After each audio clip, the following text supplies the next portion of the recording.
So are we gays gaslighting ourselves with our standard of living? That's what we're going to discuss here on Queer Money episode 583. So how are we feeling today, Mr. David Alton Schneider? Well, as our most needy puppy, Loki, would say, hmm.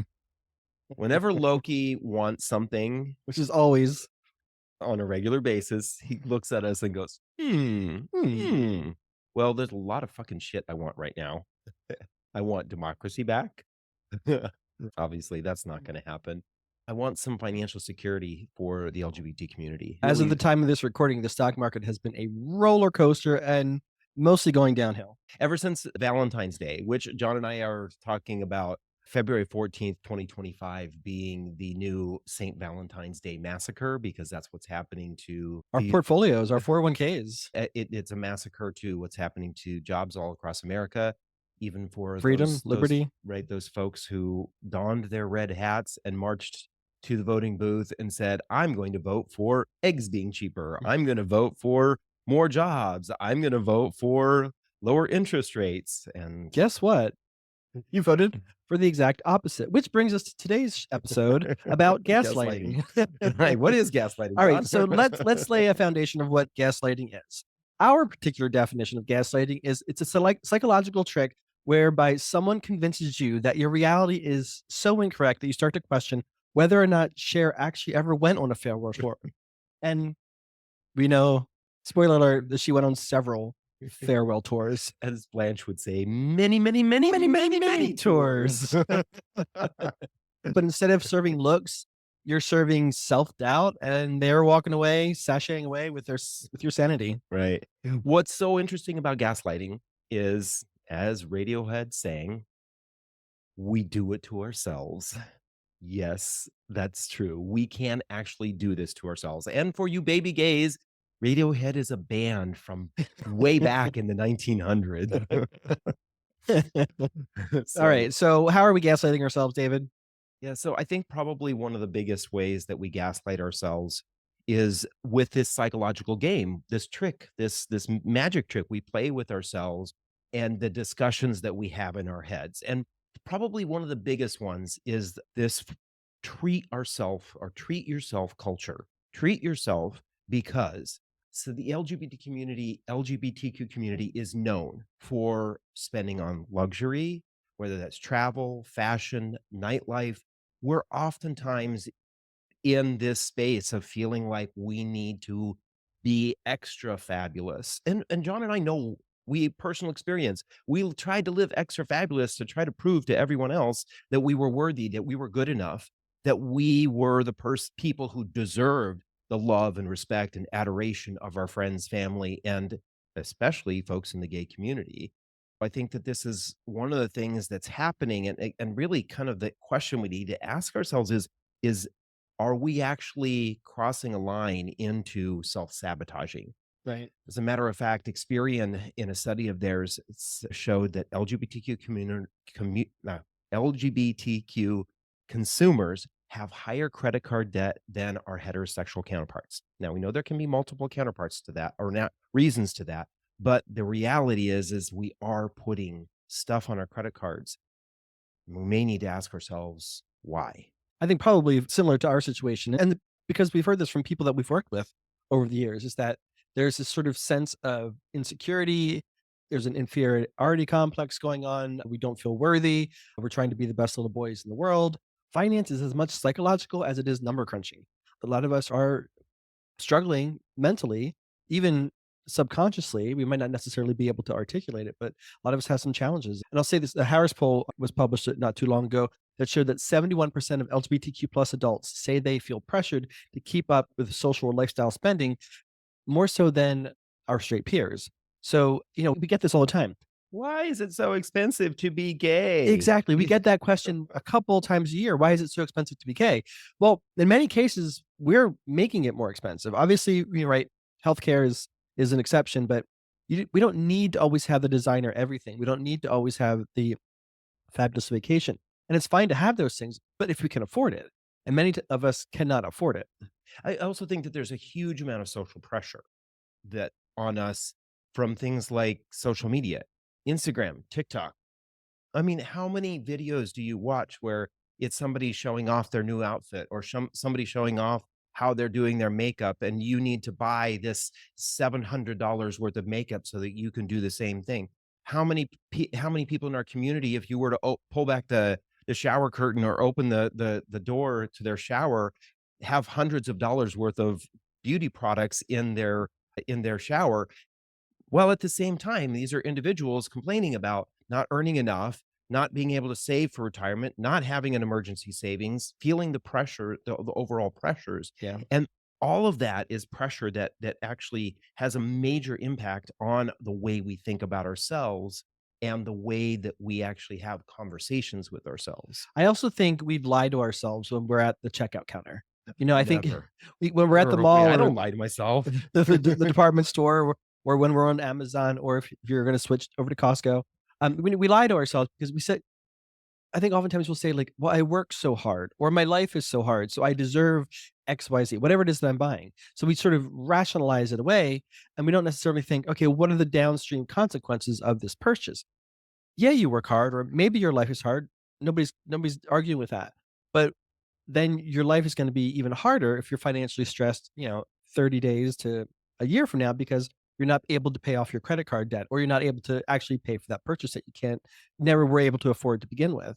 I think another popular thing, and this is maybe made popular by Schitt's Creek, but, a lot of us who own our own business, we will say, "Oh, well, this is a business expense. I'll just write it off."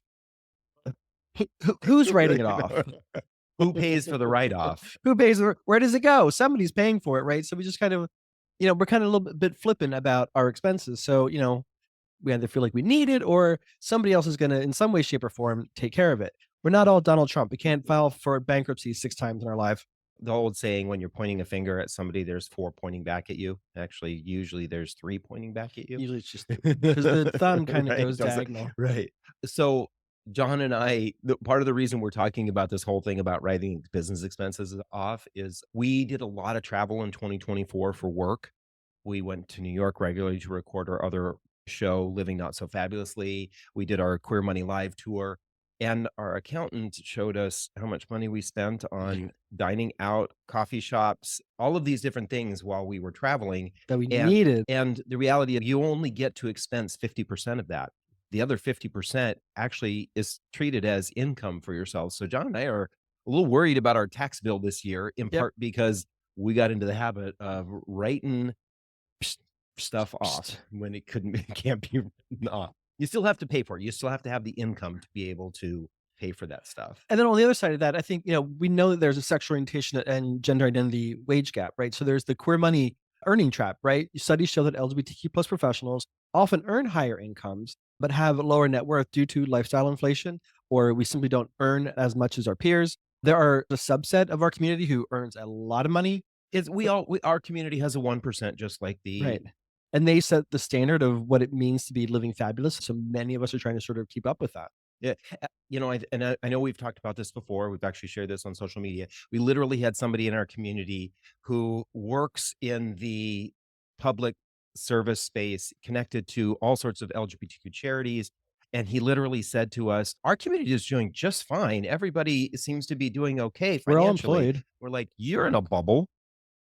And I think that bubble got popped. It just in 2025, that bubble got popped Yeah. because a lot of those individuals who felt like they were living, doing our community was doing just fine are now finding out how many people in our community are losing their jobs because of Doge, how many people are losing their jobs because companies are pulling back from wanting to work with the LGBT community, in part because of the political climate. I mean, that's something that we're experiencing.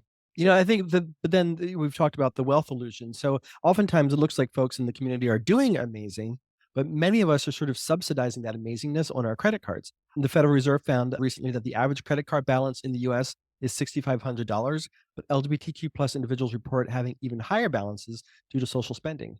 So an Americans holding credit card balances month to month, according to ARP, get this, between the ages of 50 and 64 years of age. people who should 50 be These are people who should be preparing diligently for retirement. 52% of us are carrying credit card debt, which is the most expensive debt to have. For those between the ages of 65 and 74, 42% are carrying credit card debt. To the extent that's possible, you do not want to go into retirement with any debt, but especially credit card debt. Right, and that just means that you can't save. You can't save for emergencies, you can't save for retirement, you can't save for the things that you want and will enjoy. You've decided to have it all right now, and we're not judging you for doing this because we did it ourselves. What we're saying is that there's a better option. And we do this to ourselves and we spend this money in the now, but we end up having to pay more for it over time.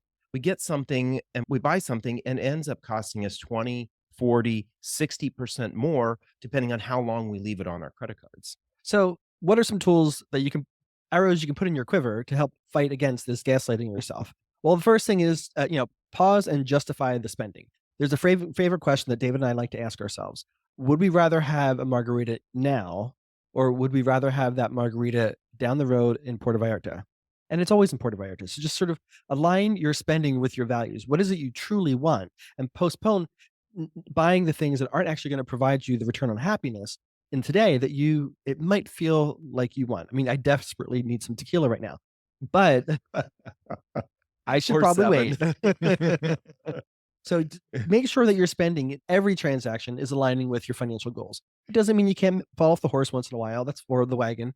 Um, we're all prone to that. It doesn't mean you always have to sacrifice, but it just makes be more conscientious about what you're doing and how it's going to affect you. Yeah, and I think the important thing there is you don't know whether or not your spending is aligning with your financial goals if you don't have any financial goals. So take the time to think about what are my short-term, medium-term, and long-term financial goals. We talked about this in several episodes at the very beginning of the year of how do you create these short, medium, and long-term financial plans for yourself. The other important thing is it is so easy to pitch those goals when nobody knows that you have them. So it's really important to find an accountability buddy or accountability partner. That was one of the benefits that John and I had when we were paying off our debt was that we had each other to say sometimes, do we really need that? Or is that aligning with our financial goals? Or is there a better way for us to have fun and not spend as much money? You have to be careful though, because sometimes you can both bring each other down pretty fast. Yeah. Right, right. And I think one of the other things is it's really important for us to ask ourselves, what's our real flex? How about having a delayed gratification flex? Rather than bragging about, and I will say this, go to most LGBT, especially gay themed cocktail parties or networking events or anytime we gather together, especially where there's drinking, it seems like we brag about what we've recently spent our money on, whether that's showing people our outfits or our new car, the home we've purchased, or the vacations that we're taking. We're flexing what we've spent our money on. And maybe the real flex is talking about how we can actually get closer to our financial goals, which may include a home, a new car, that fabulous vacation. Or what about the flex being retiring early? One of the things that we're having a lot of fun is the conversations that people are having now around this whole idea of retiring early. And for some of those folks, the reason they want to retire early is because they want to get the fuck out of this country. Exactly. So thank you for joining us for another episode. Get your queer money takeaway and resources mentioned in this episode from this week's newsletter. And until next time, stay fabulous.